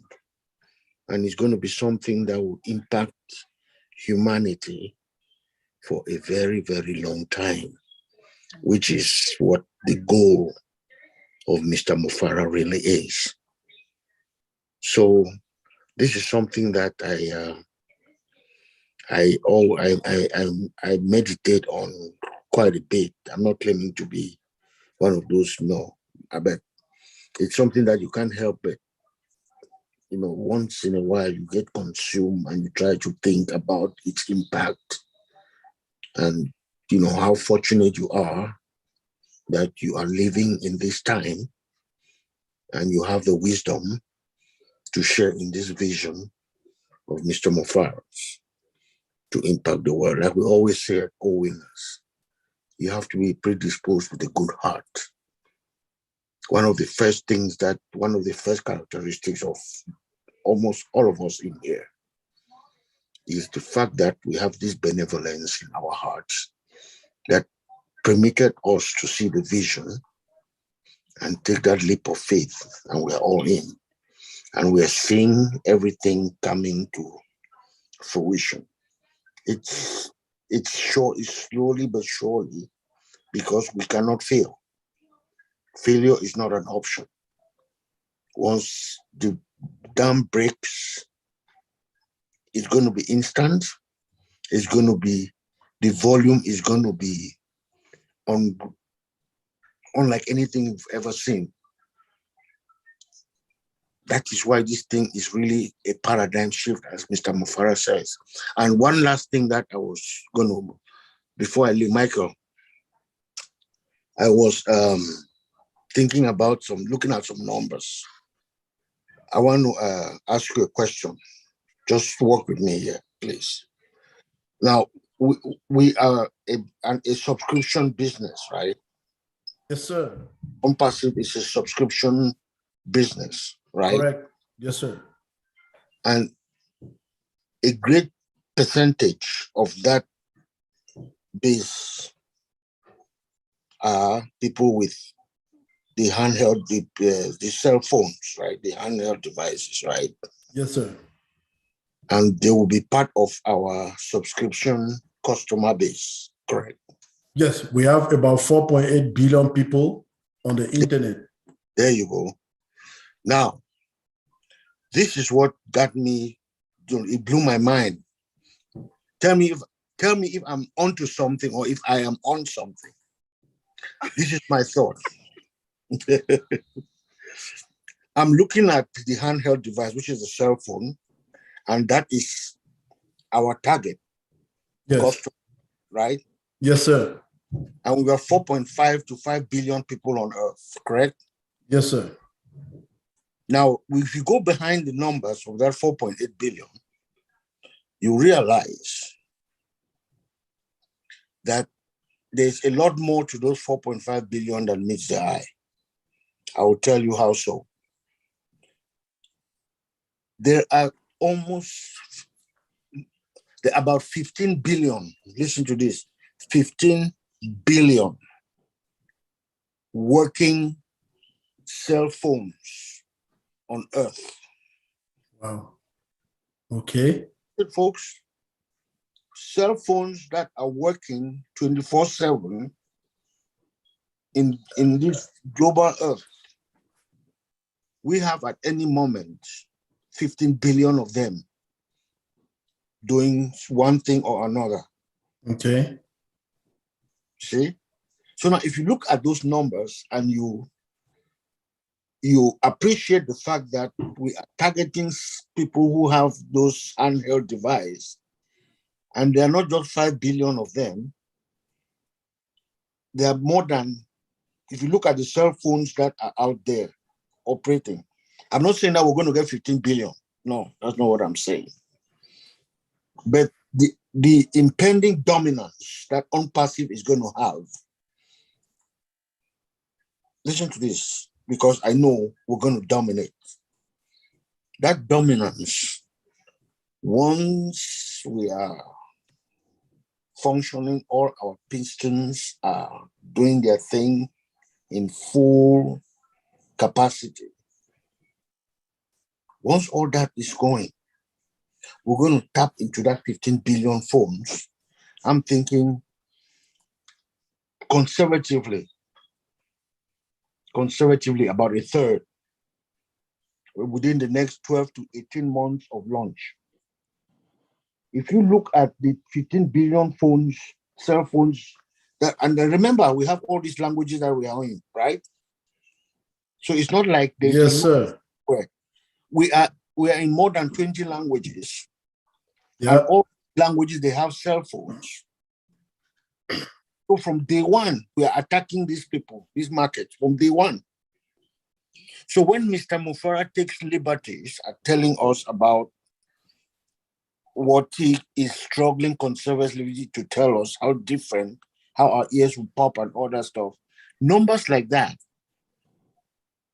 make you realize that he's not just talking. He's got a lot of beef to what he's saying. And so when when that thought crossed my mind, I ran it by my wife. And it's like, that is something that hasn't been appreciated enough.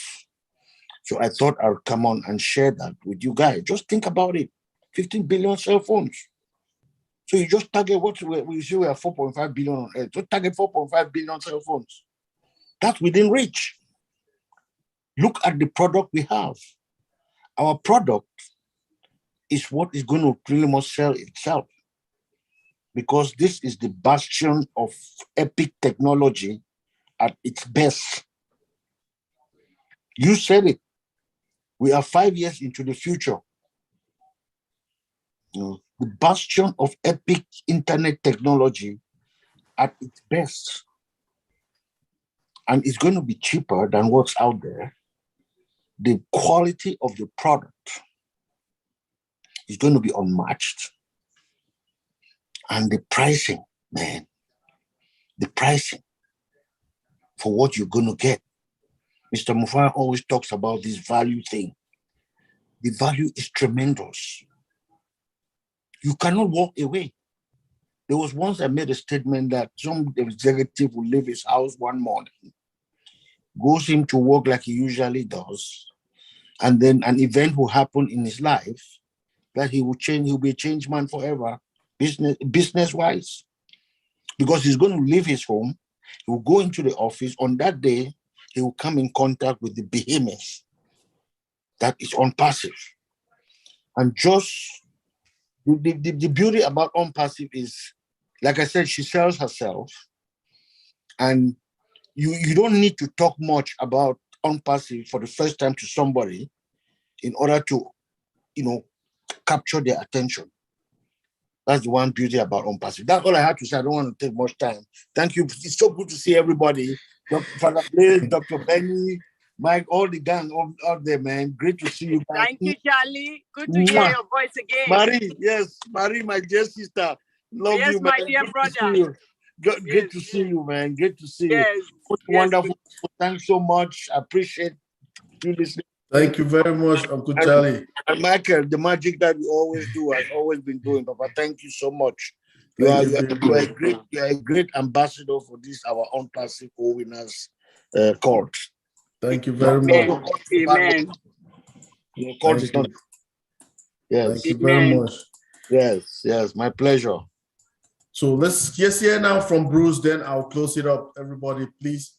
Bruce, where are you? I want to hear you. I'm right here. Here I am. Thank you, Bruce. Thank you so much. You're your presentation was, as Dr. Benny was trying to say, magnificent or magnifique in French. I love the rolling R's that you guys from Africa and PNG have. They're like so beautiful, beautiful sound. But the one thing my mind presses me with things sometimes, and it says, education is king. And you may not know anything about artificial intelligence, but learning is earning. When you learn, you earn. So the more you learn, the more you'll find that you'll be able to express things to other people that have no understanding. And when you're simple like me, you can say it in simple terms. So if you look at little things like we used to call it a zebra that you scan over the counter when you take things out of a shop, that's artificial intelligence, right? So this has been around for a long time. We just never knew it. One thing I'm sure of is the world is changing, and it's changing because of technology faster and faster and faster. We are ahead of the curve in OnPassive. We're 5 years ahead or whatever it may be ahead. We are still the paradigm shift happening in the world. Do you remember when Steve Jobs came out with the iPhone? He stole the name from Cisco, because Cisco had a phone, and we got one from a mother because we figured it would be simple for her to learn how to use a computer. She refused to learn. So if somebody doesn't want to learn, they never will benefit from this. But even if you're passive, you just know a little bit and you just understand that this is the future and the future is now. Just jump on board and you'll be okay. Nobody will be left behind in this. Just because you don't know the wonderful knowledge that Mike has or Dr. Benny has or so many of the doctors here have, you're still not going to be left behind. Don't think to yourself, I don't know that, how am I going to do this? You can do this because OnPassive is all done for you. Always remember, the key is this is all done for you. The more you learn, the more you earn. That's a simple truism, right? So, I want to thank you all for being here and spending time with all of us today. A lot of people came in late, but we got them all in. And, one day at a time we do this. We don't go out 10 years from now, we do this now. And what we're doing now is we have OnPassive, and without us, OnPassive doesn't get, what's important is the information gets out. And the only way the information gets out is through us, the founders. So always remember, we are pioneers, we are visionaries. Ashma Farah is a tremendous leader, takes a lot of time with us all the time. He loves being with us and explaining us to many things. One thing I want to say about machine learning is that, I forget, it was Naka or Maria asked about when is this going to be in French? Probability is this will be in subtitles in every other language that will be at the same time. But just like artificial intelligence and machine learning takes time, it takes time for either Sona or any part of dialogue to be learned from written word to vocal words or verbal. So it will take time before we'll have one day, I believe, when we're online, I'll be hearing in English. Someone else will be hearing in Filipino languages, because there are many there. Some will learn many of the Indian languages, and all people will have their own language. But for now, I think it really will be subtitles. Don't you think that's true, Mike?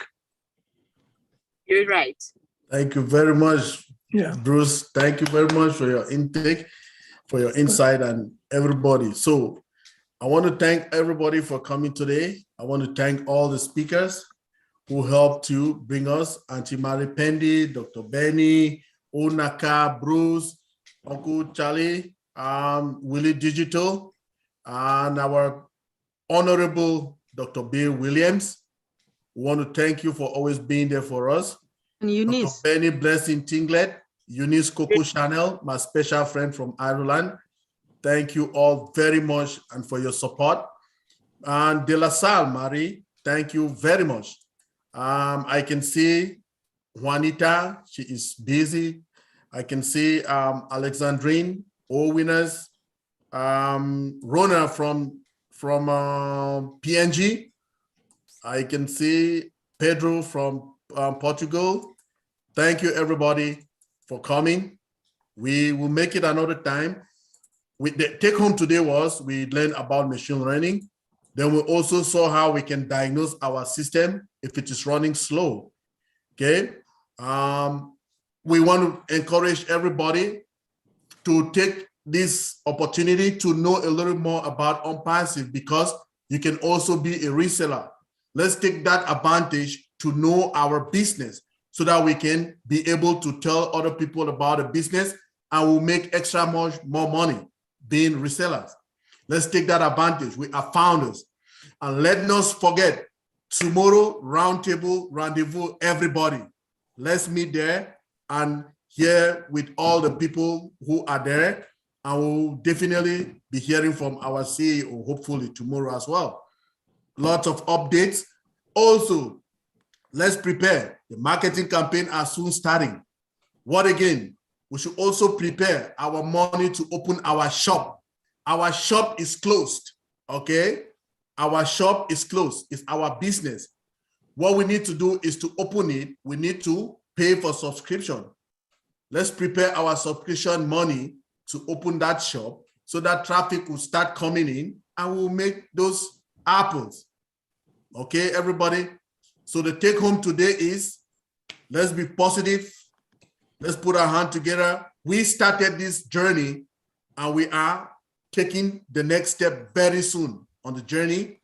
Let's tie our belts and our seat belts and ready to go. Thank you very much, everybody, for coming. We'll see you again based on what our CEO will, if we are hearing from him tomorrow, we'll design the program for next week, Sunday. Thank you very much. Okay. Let's unmute ourselves and say bye-bye to each other. Thank you very much. Au revoir, au revoir, mon ami. Au revoir. Good